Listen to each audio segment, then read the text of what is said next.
Pai, glorificado é teu santo nome, Deus.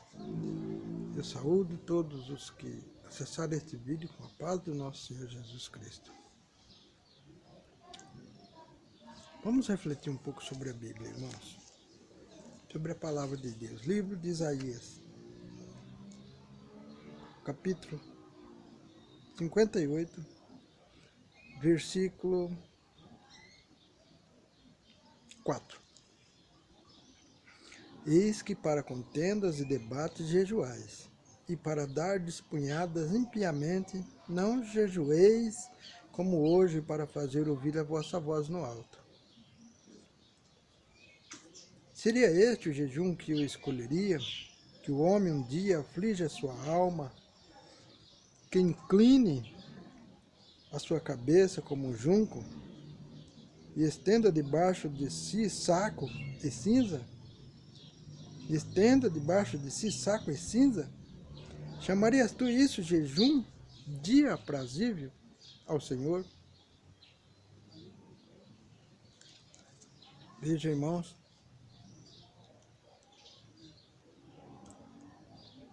que aqui Isaías está sendo inspirado por Deus para exortar aqueles reis da época, aqueles homens que deveriam estar servindo a Deus e, na verdade, usavam o jejum para se fazer importante diante do seu semelhante, quando, na verdade, a importância vem de Deus. Porventura não é este o jejum que escolhi, que solte as ligaduras da impiedade, que desfaça as ataduras do jugo e que deixe livre o quebrantado e despedace todo o jugo? Que é uma pessoa quebrantada? É alguém que passou por uma prova, está abatido, entristecido, sem forças. É alguém que pode ter sido arrogante, mas agora ele não tem nem forças para reagir, porque dependendo da prova, se encontra abatido e quebrantado. E de repente, aquelas provas que ele passou, lhe mostrou que as escolhas que ele fez na vida é que levaram eles para passar por esse tipo de prova. Levaram o ser ao sofrimento. É um ser humano que após uma prova, após um sofrimento, passa a reconhecer a sua fraqueza. Que não é tudo aquilo que ele pensava.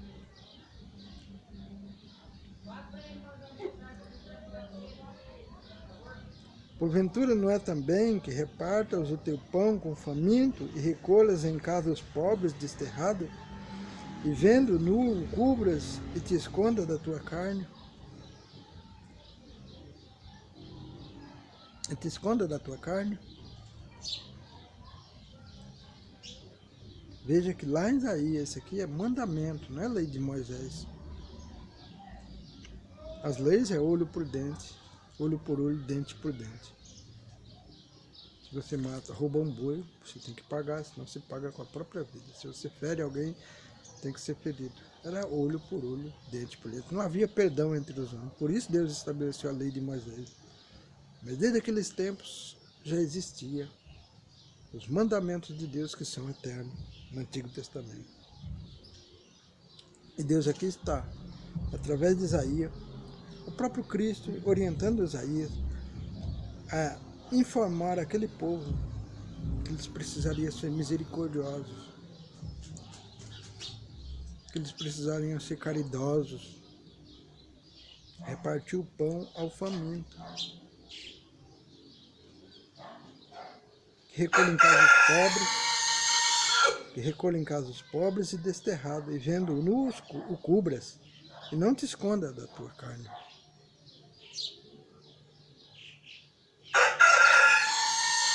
Irmãos, principalmente no nosso país, quantas pessoas estão vivendo uma vida na miséria? E às vezes, quando nós vamos proferir o Evangelho, nós falamos: você leva uma vida miserável. Você leva uma vida miserável. Não existe vida miserável, existem períodos de miséria. A vida é sempre abundância, é sempre maravilhosa. A vida é sempre digna, nunca é miserável. Então, olha agora no versículo: então romperás a tua luz como a alva, e a tua cura apressadamente brotará. E a tua cura apressadamente brotará, e a tua justiça irá diante da tua face. Veja, irmão, que desde os tempos antigos, através da boca de Isaías, Deus está dizendo que aquele que pratica a caridade, aquele que socorre o necessitado, que veste o nu, que acolhe em casa o que não tem casa para morar, que não tem um teto, que este, quando pratica a caridade, a misericórdia, o amor, aí rompe nele a luz como a alva, e a tua cura apressadamente brotará. Lembra que eu falo tanto das campanhas? Hoje temos campanha para tudo, campanha da prosperidade, campanha de libertação. Estamos sempre presos. Todos os fins de semana estamos... Toda semana temos um culto de cura e libertação. Nunca nos libertamos, na verdade. Precisa daquela campanha, senão não vamos ser libertados. Porque, a não ser que os obreiros fossem crescendo a igreja, sempre renovando pessoas, aí até justificaria. Mas nós vemos, entra ano e sai ano, e a igreja é a mesma. Poucos membros entram, a maioria sai. É uma luta para manter a igreja unida. Mas não tem caridade, não tem amor, não tem misericórdia. Não reparte o pão com faminto, não recolhe em casa os pobres, os desterrados, não cubra a nudez do nu. Por isso, quando ora, não recebe bênção. A bênção está na igreja. A recompensa é aquele glória a Deus, o abraço, falar em língua, gritar, cantar, pular. Você já recebeu a sua recompensa. Porque você quer ser visto pelos homens desta forma. Como homem santo, como homem de Deus, homem pentecostal. Não existe o Pentecoste no teu sangue, na tua consciência. Você não tem, eu e você não temos a consciência que o Pentecoste também é a prática da caridade, a prática da misericórdia.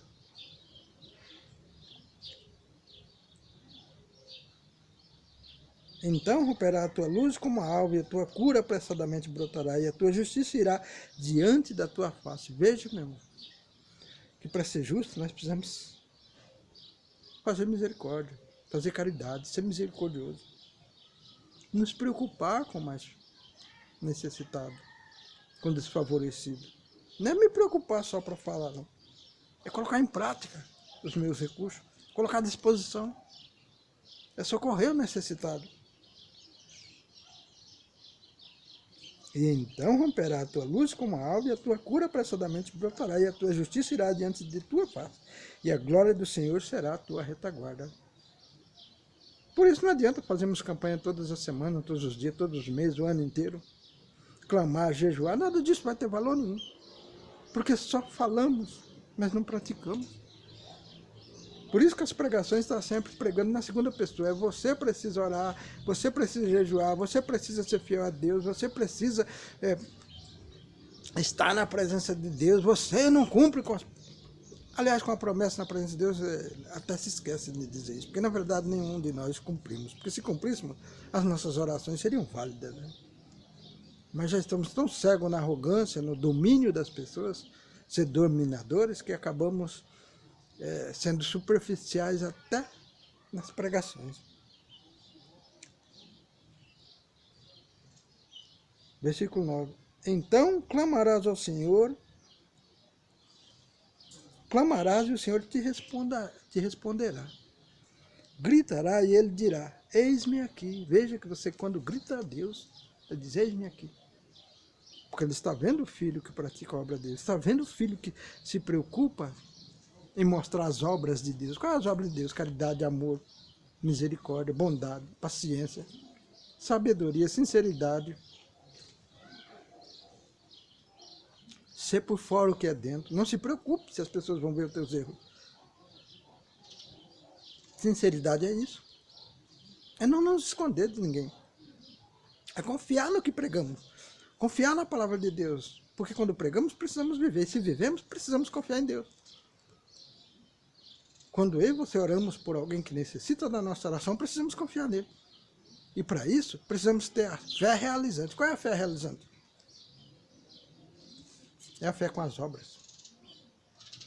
Quando você está atento à necessidade do seu próximo que vive em sua volta, na sua rua, no seu bairro, na sua comunidade.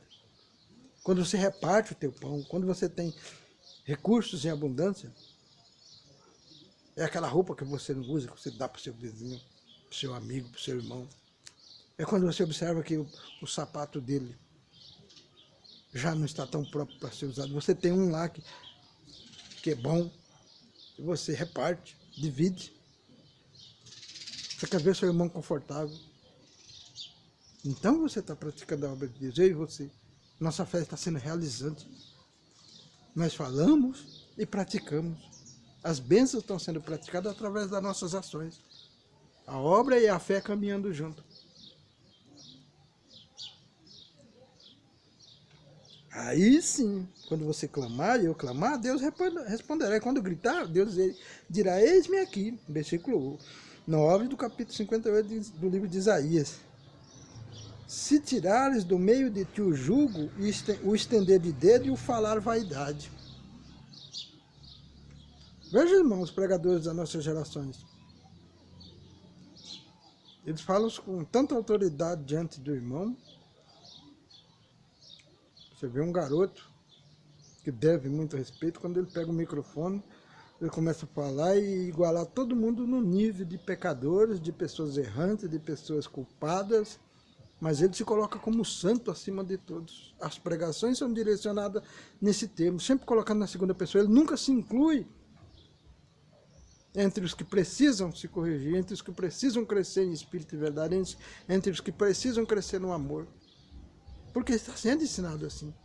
E na consciência dele, ele sabe que se não pregar assim, não vai ser convidado para pregar. Nós estamos ensinando uma geração de falsos profetas, usando o evangelho falsificado, pegando o evangelho e distorcendo o sentido do evangelho.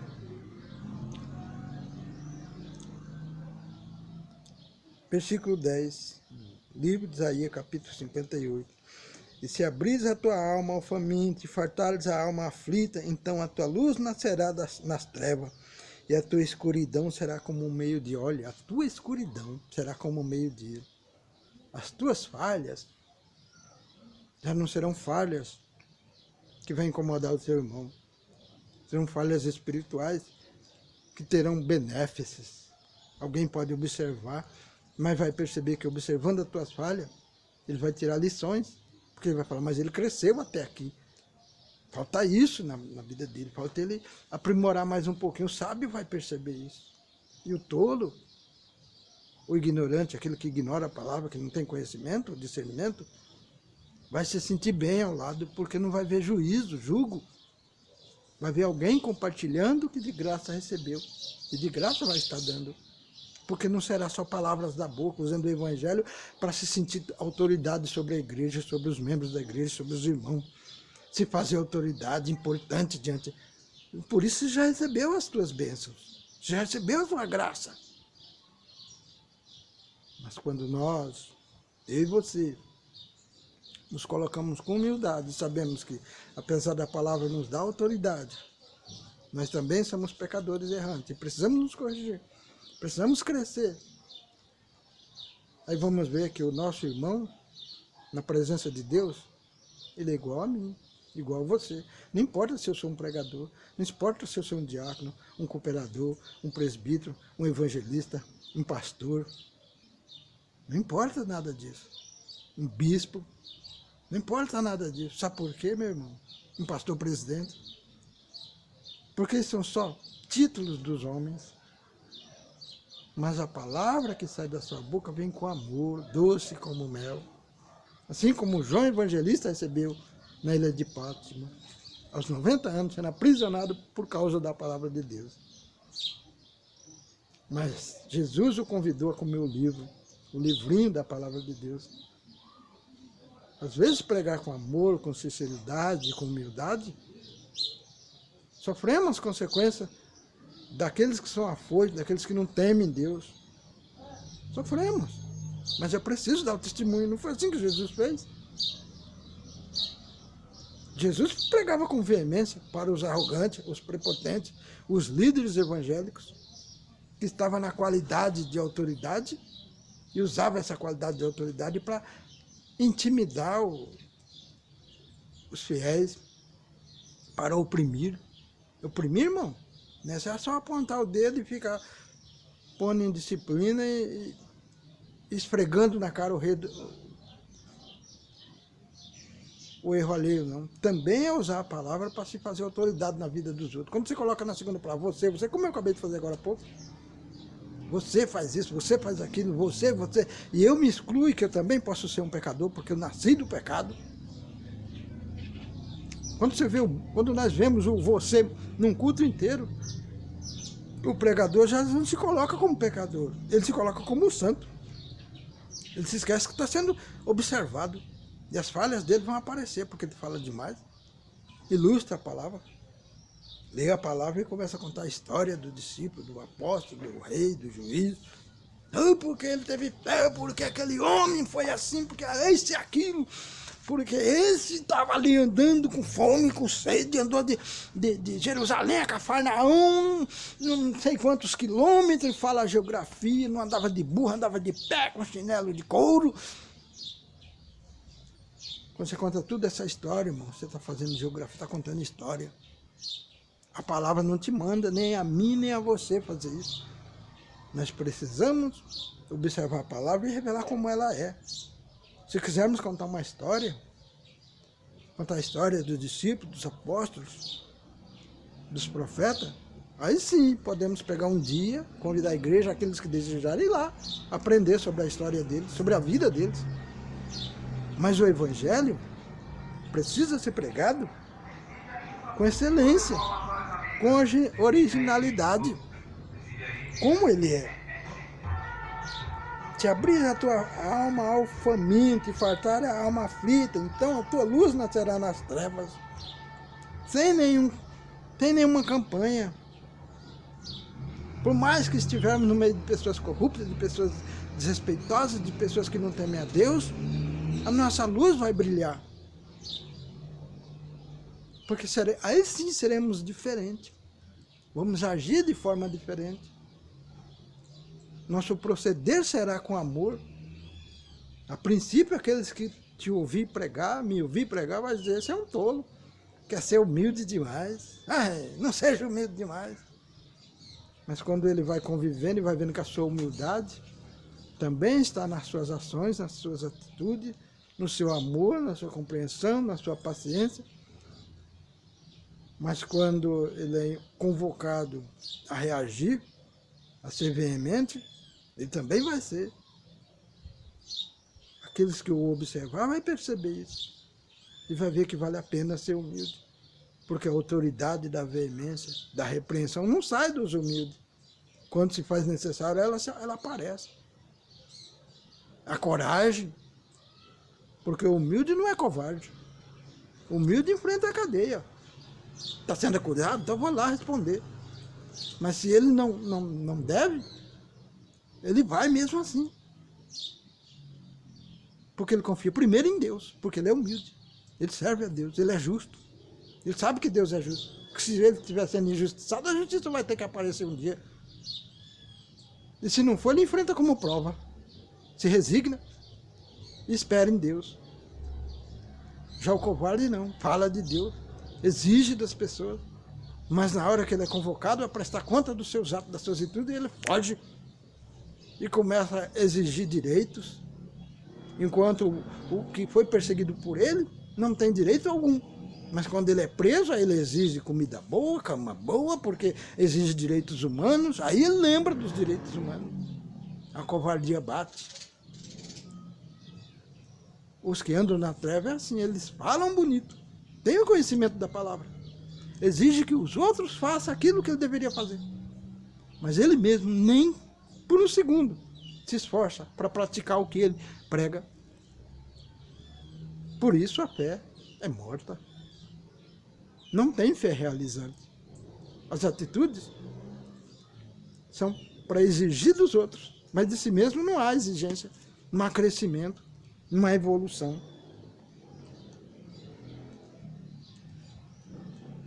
Vou repetir o versículo 10. E se abrires a tua alma ao faminto e fartares a alma aflita, então a tua luz nascerá nas trevas e a tua escuridão será como ao meio-dia.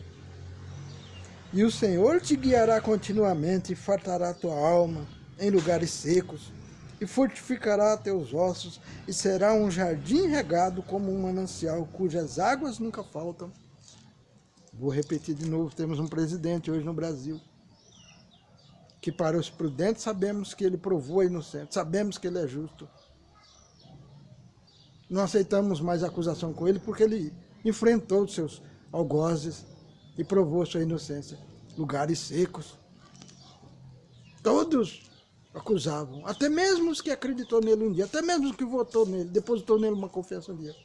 Mas existiu aquela parcela de sábios, aquela parcela que teme a Deus, que sabia que ele era inocente pelos seus atos, pelos seus frutos, quando governou. E bateu o pé e ficou firme, e lutou e acreditou, creu em Deus. E no dia da posse, ele chorou veementemente, e ainda proferiu essas palavras. Eu fui o homem mais questionado, acusado. Existe um Deus, Deus existe, porque senão eu não seria reeleito a terceira vez. Eleito a terceira vez, estaria tomando posse. Reconhecendo a autoridade de Deus, reconhecendo que aquelas provas que passou na vida dele, não foi Deus que colocou, mas sim um homem. Aqueles que se incomodaram com a justiça dele, aqueles que se incomodaram com o amor dele, aqueles que se incomodaram com a caridade e a misericórdia dele.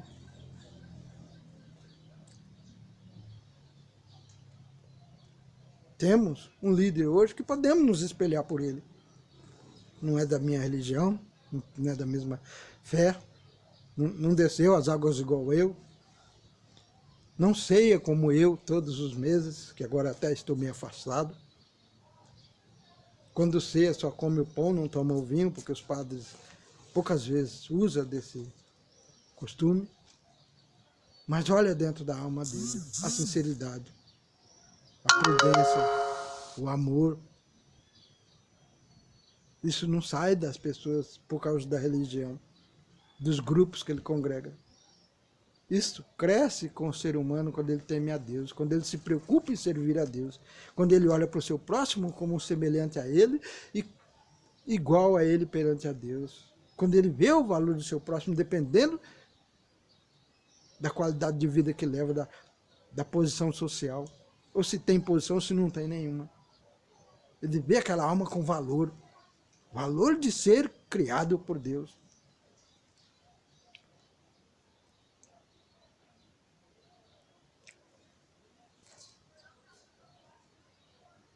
Eis que de ti procederão e edificarão lugares antigamente assolados e levantará os fundamentos de geração em geração e chamar-te-ão reparador das torturas, restaurador das veredas para morar. Se desviar o teu pé do sábado de fazer a tua vontade no meio-dia, se chamares os sábados deleitosos e santo ao dia do Senhor, digno de honra e honrares, não seguindo os teus caminhos, nem pretendendo fazer a tua própria vontade, nem falar as tuas próprias palavras. Está vendo, irmão? Quando nós decidimos proferir o Evangelho, seguir segundo a palavra de Deus, as palavras não podem mais ser nossas, tem que ser medida. Precisamos saber que as palavras criam vida, porque Deus fez o mundo pela palavra. Então te deleitarás no Senhor. Veja que o dia sábado, os fariseus, se alguém curasse no sábado, tinha que ser apedrejado porque estava blasfemando, porque estava contra a lei de Moisés, contra a lei de Deus, porque Deus descansou no sábado. E Jesus foi e curou no sábado. A caridade, o amor, a benevolência, a misericórdia deve ser, precisa ser praticada no sábado. O que Deus proibiu é que o homem usasse o sábado, dia do Senhor, para seus benefícios próprios, para pensar em si mesmo. Porque a sede, a fome de dinheiro e de riquezas estava no coração daqueles homens. Estavam tão cegos de poder que agora, na autoridade de fariseus, de escribas, autoridade do evangelho, da lei, acusavam os outros, puniam os outros, mas às escondidas faziam suas coisas erradas. Eu sou autoridade, eu não posso ser punido, eu sou santo, fui escolhido por Deus, eu posso fazer. Os pastores, os pregadores, a grande maioria está assim. Tem pastores bons, irmão. Tem pastores sinceros. Esses estão sufocados nas igrejas, sendo punidos, sendo disciplinados, sendo colocados lá naquelas igrejas que o pastor presidente ou o pastor líder cria problema lá porque ele é um poço de arrogância, de prepotência, quer empurrar pela goela abaixo dos obreiros ou dos servos, dos membros da igreja. Se esquece do livre-arbítrio das pessoas e as pessoas se afastam. Aí tem aquele humilde que se esforça, ele vê a fé realizante, vê ele se esforçar em buscar as almas para Jesus, coloca, vai lá resolver. Quando ele vai crescer na igreja, um outro lá, o diabo é astuto. Vai lá na outra igreja que está crescendo, cria uma confusão, arranca ele dali. Não precisa levar, pode ver nas igrejas, das comunidades. Você nunca vê um líder evangélico está numa igreja, está numa congregaçãozinha lá na periferia. E quando vem sempre